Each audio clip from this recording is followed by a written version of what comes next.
You did the intro. Well, Hello. welcome everyone to episode 2 of Get This Rugby podcast. There's Stu. How are you, mate? I'm good. We had Kicking ass. a good week. Good week of footy. Yeah. Interesting round in Fucking, the shoot shield. we'll have to review it. Allegedly, I got 6 out of 6, but that's not right because I did tip Randwick, I believe, to beat Warringah. Didn't you?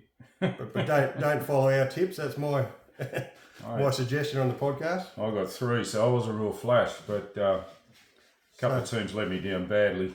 So You know who you are. any big things come up for us in the round, Stu? Look, Apart from the obvious. yeah, look, the thing that's worrying me about the first 2 rounds is just the amount of penalties in the games. Like the game you were talking about before, what was it, the Manly Uni game, yeah. Was it 20, nearly 30 penalties in a game? That's a penalty every 2 minutes. And you add scrums and lineouts into that, there's not a lot of rugby going on. Like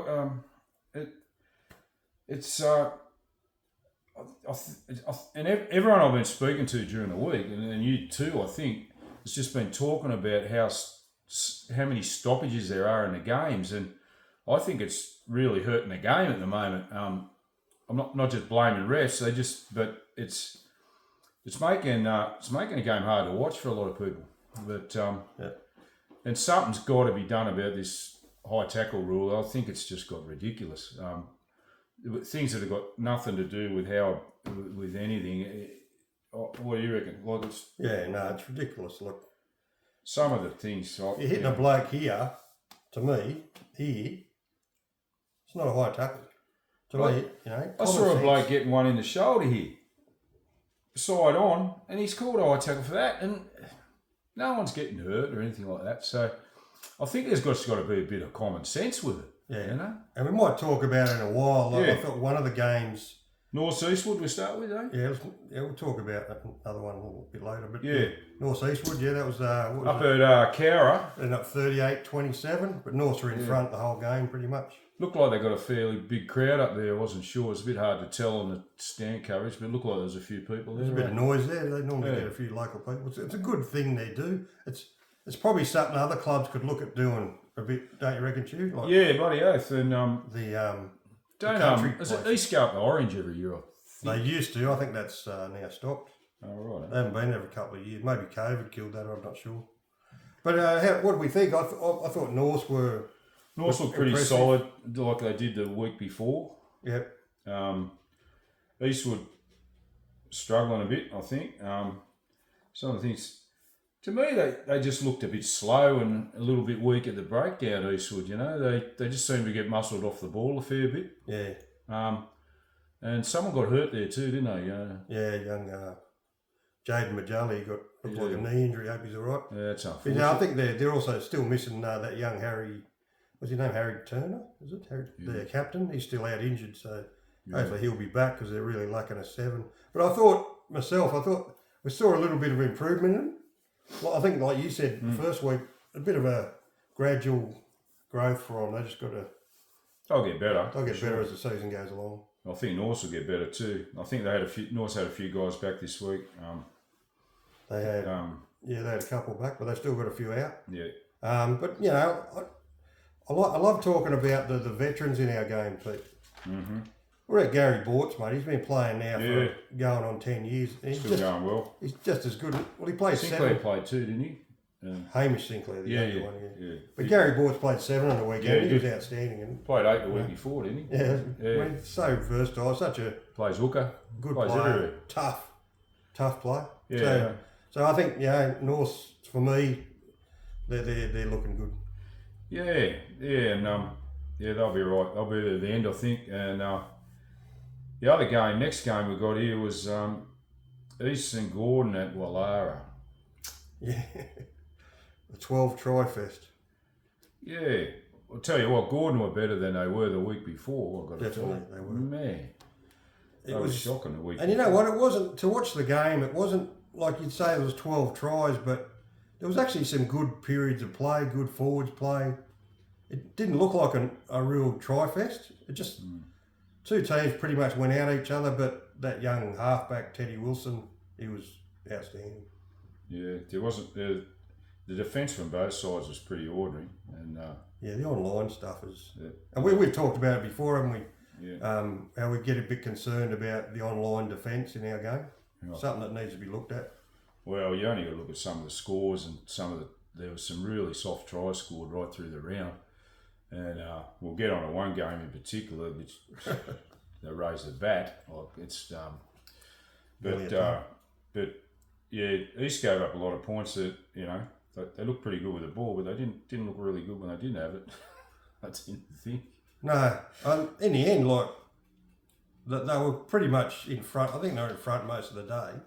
They were, I think. And it was 40-29. Gordon scored a late try, but yeah, Gordon was definitely better. He had made some changes that made a difference. It was a vast improvement from the week against Para. Yeah, by a mile. They look like a different team, really. well, they actually used their speed. Yep. And Brandon Quinn, former Australian Sevens bloke on the wing, he was good, very good. But he's Jack Bowen, Teddy Wilson, pretty outstanding. Mate. Yeah, they look okay, and When you think about it too, like just a side issue, people say we don't have tens. We've got Tane Edmed, we've got Will Harrison, and now we've got Jack Bowen playing shoot shield. 3 pretty handy tens in our state. So interesting to see what DC does. they're as good as a few blokes that have played high level at 10 in the recent years, I think. That's right. So, well, Mr. Foley played for a long time, didn't he? We're not picking the teams, are we? So what do we have next? We have the Uni Manly game. That was here we go. that was quite a contest, but you could start on this one because it's just the amount of penalties in this game was outrageous, and the thing about it, and I noticed this even in the Warringah game that I watched, I've never seen so many times where a player will stand there and they've got penalised and they'll have their hands out going, what did I do? Like, it's becoming almost epidemic, and like 27 penalties. Despite that, Manly won 31-29. It was a good game of footy. But imagine without these high tackle penalties, how good the game could be. So I thought one thing Manly do, their scrum looks really good. It looked pretty good the week before, and I think they if Manly can eliminate some of the silly penalties they give away, especially around the ruck, and they made a lot of mistakes in attack too when they had really good opportunities, and I thought they were a bit like that the week before, and I think if Manly can get their game right, they could go really well, I think. Yeah, they seem pretty strong up front. Yeah, well, so when you think about it, probably for 60 minutes, they were the better side. They were up 28-12. And I was talking to a bloke about this yesterday, and he was saying apparently they ran out a whole heap of reserves about the 60-minute mark, and then Uni got back into the game. We actually got in front, 29-28, and then Manly kicked a penalty goal, won the game. But what I loved about this game, Pete, and you would appreciate this, there seems to be they don't like each other, these two teams. They didn't look like it. No. There's a bit of stuff going on. I don't think it's too many teams that do like you. That's the problem. Everyone hates them, I think. But that's probably comes from being successful for so long as well. But one thing it was, I think, worrying for the Uni team is, and I thought it was a bit the same the week before, their set pieces are real good. Their scrum's a bit ordinary, and they're having a lot of trouble at line out, which is very un-Uni like. Yeah. I thought they're not too bad at the breakdown, but geez, their set piece struggled a lot, and I'm sure that's something they can fix up. But they're going to have to, because they were getting pushed off the ball a fair bit. But losing lineouts is pretty rare for them, and they were quite often. Well, they got what I was watching anyway. The great Chubbies there. So you reckon he'd be able to fix that up? Well, pretty soon. He's not been there. He's been there pre-season and stuff. But probably cost him a game against Manly. Yeah, you're possibly right. And you know what? I haven't. And if you can't win your own boy, you're going to have strife. Yeah, there was a lot of. It seems to be so far this year, I know we've only had 2 rounds, but the line-outs seem to be a bit messy this year. Not sure whether there's any great reason for that. I don't know. To me, it's a pretty simple part of the game that maybe gets overcomplicated a bit, which a lot of teams seem to do. A lot of running around to throw at the same spot. I don't know, I just wish a lot of the refs could go and watch Angus Gardner when he referees.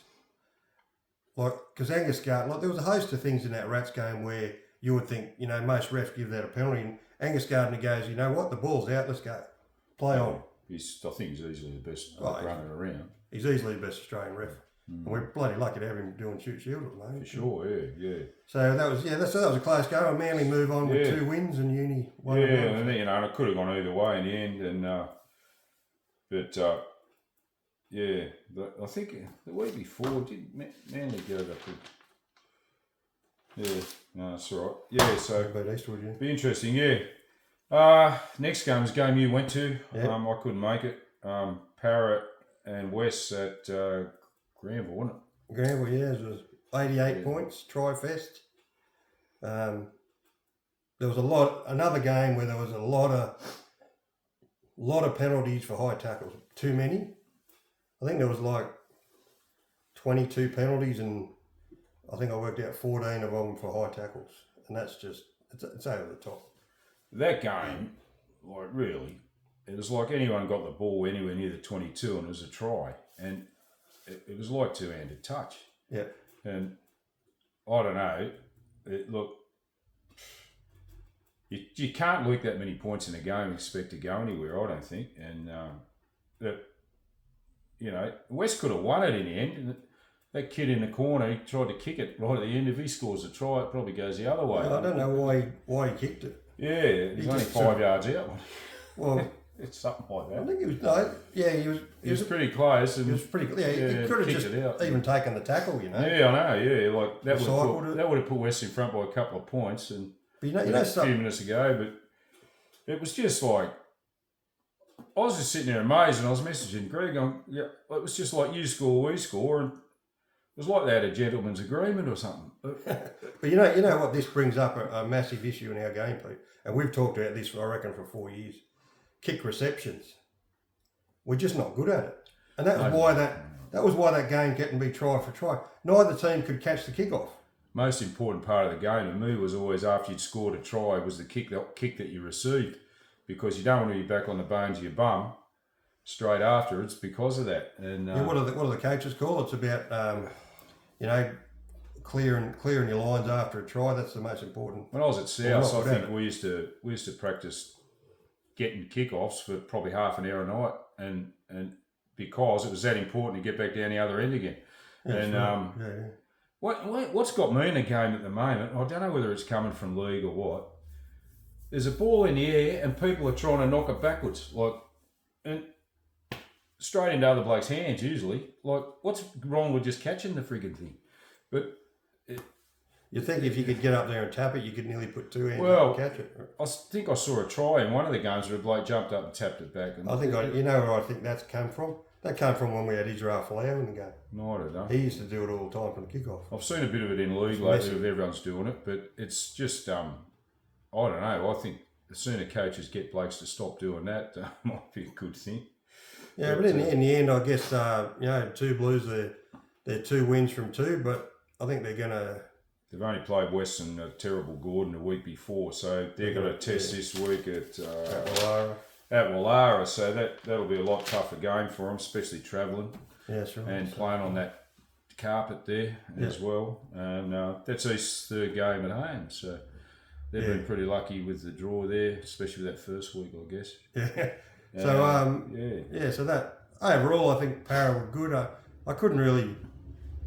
I think as a team they were okay, but as I said, some of the defence, like, to me, if you're defending a hooker from a roll and maul 1-on-1 5 metres out from your line, you stop him, don't you?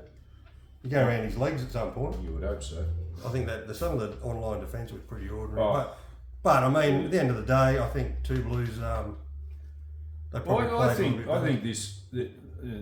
the first 2 rounds, and I think defence in the whole comp's been ordinary, and it not like Blake. There's only a couple of teams that I thought defended well. As probably Warringah, Manly, and Norse, and where teams are moving up both sides of the ruck and getting off the line and being disciplined in defence. And the other thing is the tackling technique isn't very good, and like the amount of points scored is just through some bad D is was there in every game pretty much. And, it's got to be fixed up. I don't know. I know it's early, but it looks like some blokes didn't have a first idea on how to tackle, not whether they were there or not.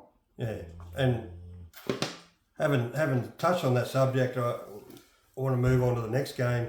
With Warringah and Randwick, we actually saw like a real tough physical battle in this game. Yeah, it was. Like it was 2 tries to 1. Quite a few penalties. For the first half, for a long time, it was 3-3 or 6-3. Yeah, it was, yeah. And there was just a couple of 2 late tries. I mean... I think Randwick had a lot of opportunities in that first half to score and didn't. But one thing about Warringah in that game, I thought they really hustled all day. Like, they played with a lot of ticker, and they just never let Randwick have a peaceful moment, really. They were just on to everything. Yeah, I know. And I think that upset Randwick a bit. And but I really think Randwick left a few points out there in the first half that would have helped. Yeah, there's a lot of errors too. I think I worked out there was something like 12 errors in the first half. But that was probably the most pressure. physical game of the last week, easy. To be honest, I haven't seen Warringah defend like that since they won the comp. I know it's just round 2 and that, and you don't get carried away, but if they can keep that up, that level of defence, they could build the rest of their game around it. What I liked about them too is it seems like everyone in the team, from the winger and fullbacks included, are all going the ball at the breakdown and making life hard for the opposition. And it's like every ruck against Warringah was a contest because someone was going it, and it didn't matter who you were, what number you had on your back, they were going the pill, and that caused a lot of problems for Randwick because they just couldn't get a good clean ball. No, and that's and they pinch log ball. And that's where probably should do a shout out to Warringah assistant coach Boyd Killingworth. He was a bloody good. He's behind that. I think that's him. Let's get him all over it. And yeah. And Joshy Holmes obviously doing a good job there. But it's round 2. We've got to probably save our judgment. But based on that game, if you're saying they've beaten the premiers, say they're going well, aren't they? We'll probably revisit that in June. But, right. But it's all pointing in the right direction. And don't worry, look, Randwick's still going to be there at the end. I think they're still a class outfit. And they probably, who are they playing this week? They've got Uni. They've got Uni. I think they'll come back pretty hard this week too. Yeah, and then we watched a late Saturday night game there in Woy Woy. I don't know if you ever played in Woy Woy in your day. Don't think I've ever been to Woy Woy. It's a good place. It's just West Woy, but I won't put shit on it. It's a good place. I've been there a couple of times. It was a tough battle, wasn't it? Look, it was a scrappy. It was 2 teams that you could see. Why were they playing in Woy Woy? Not at Newcastle. I think it was just something that Newcastle did. I don't really know. We must. I mean, we're going this weekend. Great? That Newcastle setup's great. We went there last year or the year before, and we're going to chat with this week to see Gordon and Hunter. We might ask Bubba why. But in the end of the day, like I said this to Bubba, I spoke to him recently, and mate, to get done 64-17 and then come back and win, that's a bloody big turnaround, isn't it? South weren't too bad, but it was a scrappy, horrible game with lots of penalties as well. Yeah, it was errors. South tried really hard in that game, I thought, and they did, and they really have a dig. But it was a lot of mistakes in the game, and it was pretty similar to both teams' games in the first round, really. But South kept themselves in the game, and what did it end up in the end?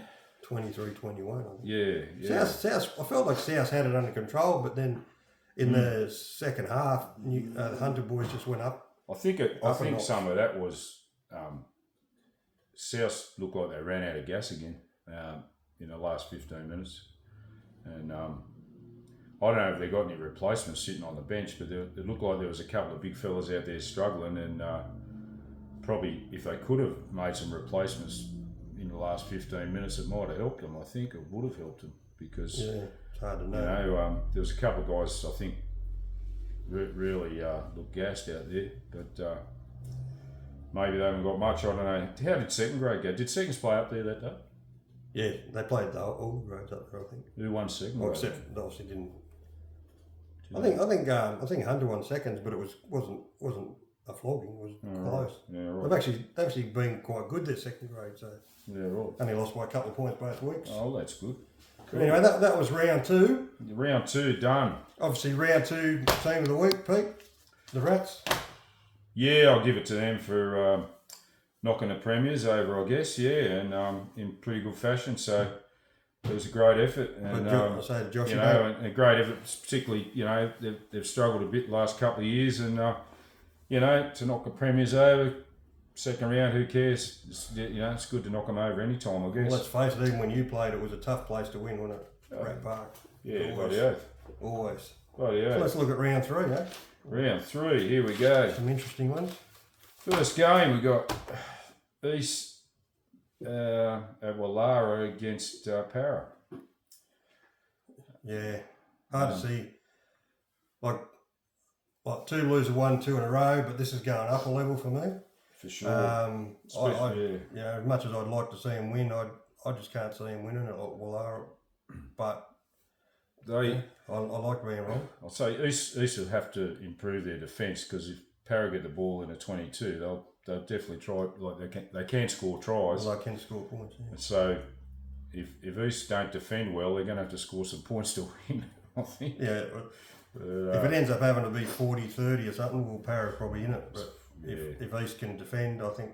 But I don't know. Yeah, I think East's just probably a little bit too good for them this week. So I'll be going for East in this one. Yeah, I think East for me. Yeah. And yeah, we'll see how that goes. I think it'll be hard for Para playing on the carpet and travelling over there and Yeah, it's a long trip. Isn't it? the whole thing. And yeah, that'll be interesting. But I think East will get up in that one. I did hear a rumour Para was getting a couple of blokes back from injury, so that might help. But I think East at home, it's hard to tip against. Yeah. They've won the first 2, haven't they? Yep. Yep. All right. Eastwood and Warringah at Milner. At TG, yeah. So That's like as we said, Eastwood will slowly improve, but again, you know, I can't see anything here but a Warringah victory. no. I think you know at Milner they'll put up a good effort, I'm sure, and I think they just got to. I just hope they've done a lot of work defensively and set piece and breakdown stuff because they really needed to toughen up a little bit after what I've seen the first 2 games. They just seem to be getting manhandled a little bit up front, and I don't think Ringer's not going to. They'll get manhandled again if they don't lift up. I think, and I think Ringer should be too strong, but that's who I'm going for anyway. Yeah, no, I'll tip the Rats there. Okay, yeah, Rats have got some big boys and and some good backs, so they'll do well. Yeah, I think it might be a little bit closer than what people might think it'll be. I don't think it'll be a flogging, but I think maybe 10 points something like that. Yeah. So the next one we're on to is Gordon and Hunter Newcastle at Chatswood. That's the first game there, isn't it? Yeah, and we're off to this game, Pete. Yeah. Everything being well. If anyone wants to come up and say good day, come get a photo. yeah, it probably won't be far from the bar. Very close to the bar. This is going to be a fascinating game. Like you got Gordon haven't won a game yet, and Newcastle got the 1 win over South. Gee, I don't know. I've been thinking. How did about this all Newcastle week. go travelling last year? They weren't too bad actually. Yeah. I think pretty sure they won at Manly Oval last. Do they bust it all down together and stuff on the day, or Yes, I believe so. Yeah. they don't travel by car? No, I think they use buses. Yeah, right. But you know, I don't think they have any. Like maybe when they first came in, they weren't good away. I don't think they have any fears of going away these days. Yeah. But Gordon, you'd think back home, geez, they'll be keen. So we haven't got the team that still aren't out, right? No, they don't come. That's one point we could bring up. The SRU could get the team list out a little bit earlier in the week, like would be good because you don't know who's playing and who isn't.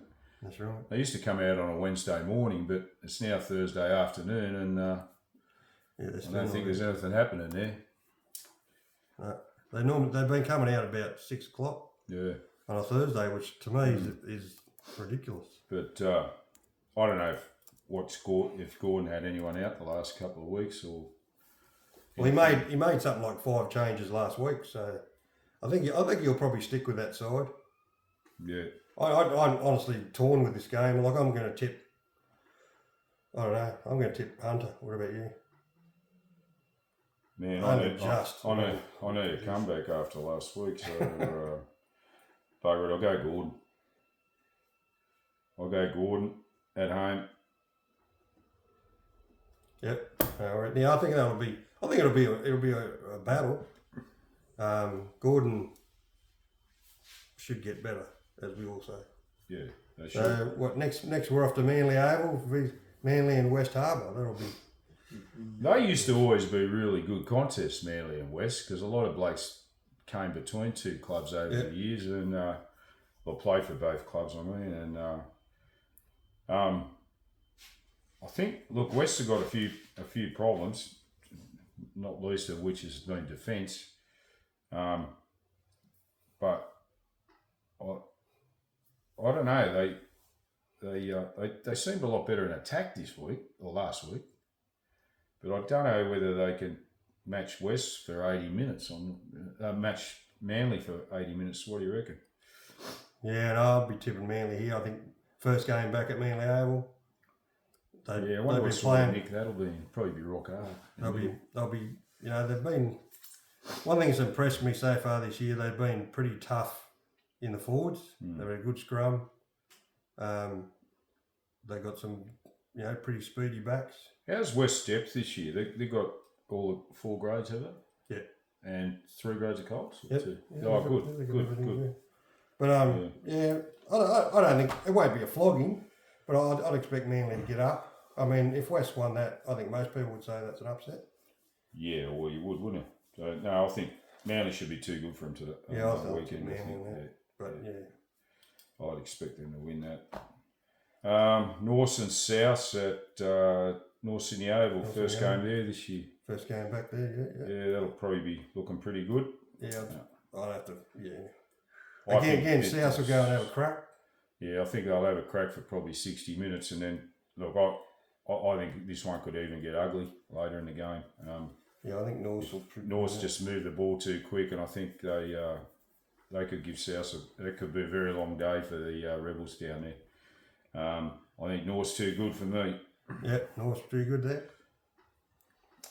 And probably, what's that? Probably the match of the round, I guess, isn't it? Randwick and Uni. Randwick and Uni at first game of Coogee as well. First game of Coogee. There's a lot of firsts this week. Yeah. All the cricket grounds are back in action now. Yeah, that's right. They had 2 weeks, so they had to wait or something. Yeah. But I think, Randwick and Uni back at Coogee with the... and they'll be... Uni have been showing glimpses of good play in spurts a bit. They haven't seemed to put together two good halves, but I suppose not many teams have. I just want to mention something here, Pete. It's just...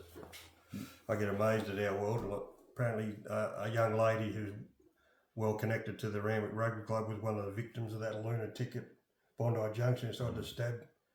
Didn't have the guts to stab a bloke. Goes around stabbing women and babies. Yeah, well, disgusting stuff. Right, there's no good. So that'll be an emotional day for Randwick. Apparently that's the big day because the Premiership Shield and things like that. Oh yeah, first game back since they won the comp. So yeah, they'll probably get a pretty good crowd down there at Coogee for this, especially if the weather's good. And would I be right in saying these two teams don't like each other either? No, and I think Randwick are probably going to be dirty about losing last week, and in a game they could have won, and they made a lot of errors and got a little bit rattled, I thought, and I haven't seen them rattled since about round 5 last year, and Warringah did rattle them, and I think if Uni on the day, I think if they pick up their set piece, it could be a pretty tight game. I think it'll be a good game for you. No, I'll be tipping Randwick, but I'd expect it to be close. Yeah, I reckon.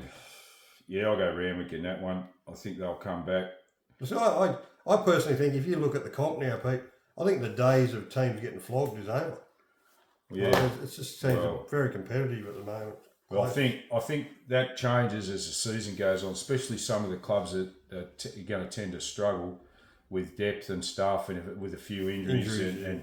And South West Para, it gets a lot tougher come June, July when you're missing a few blokes, and when you haven't got a lot of depth. And see that's Randwick were pretty good last year with injuries and stuff too, weren't they? They were very good. Yeah. A lot of it's mainly just luck, all that stuff. But geez, it makes a big difference if you keep your blokes on the park, and particularly when you got a few blokes you can bring on who are first grade standard, and it's pretty much everything. And it's getting harder and harder to keep good second graders because there's so many clubs but I think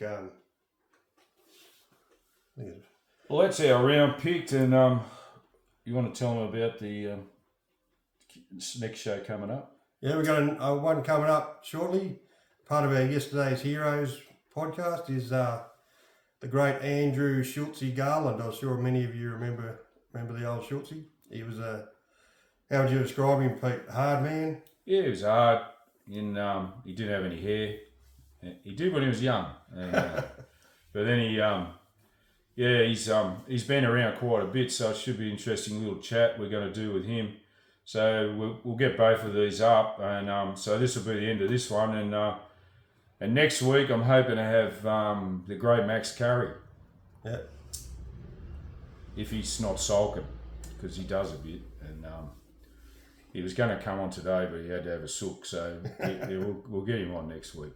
Yeah. Well, thanks everyone for tuning in. Yeah, thanks for it. And thanks for everyone who had a look last week. It's cool. Everyone's been giving us a yell, and we've been having a laugh, especially with some of the comments and some of the things people have been saying. And thanks for watching. See you later. Thank you.